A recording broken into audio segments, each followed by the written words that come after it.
Homemade yogurt is easy to make and I'll walk you through the process step by step with a video. This is a fail-safe way to make yogurt at home, promise. If you've never made homemade yogurt before because you thought it was too difficult, I'm here to tell you that you can do it. It's not difficult at all.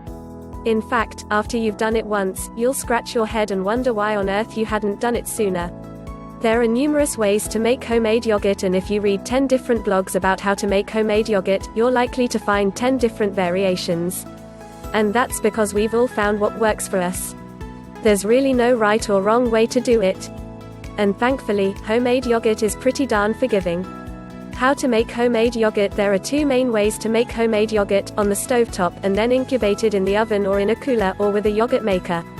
For me personally, I much prefer to use a yogurt maker rather than make it in a large pot, cook it on the stove, then keep it warm in my oven. Why? Well, first of all, I'd prefer to not tie up my oven for 8 hours. Sure, you can do this overnight when it's less of an inconvenience. But sometimes I forget to prep everything before bed, so have to make a batch during daylight hours.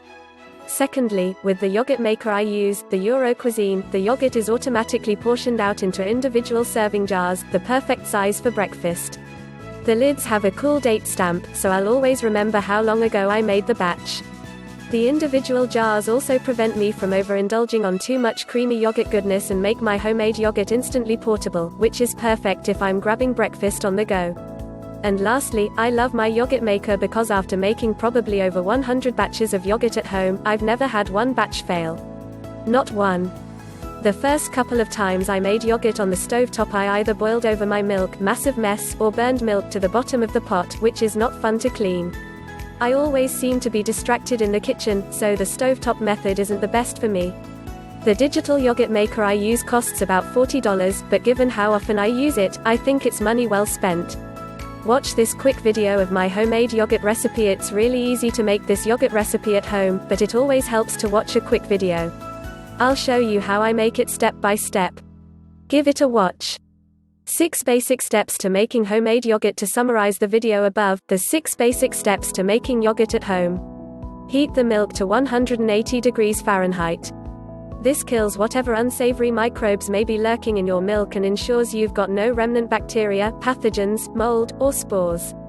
When you create an environment for bacteria to multiply, you only want the good bacteria, which you introduce to the milk, to multiply. Heating the milk also creates a thicker yogurt by changing the protein structure. Cool the milk to 112 to 115 degrees Fahrenheit. After you've made the milk inhospitable for the bad stuff, you want to make it hospitable for the good bacteria, your starter mix.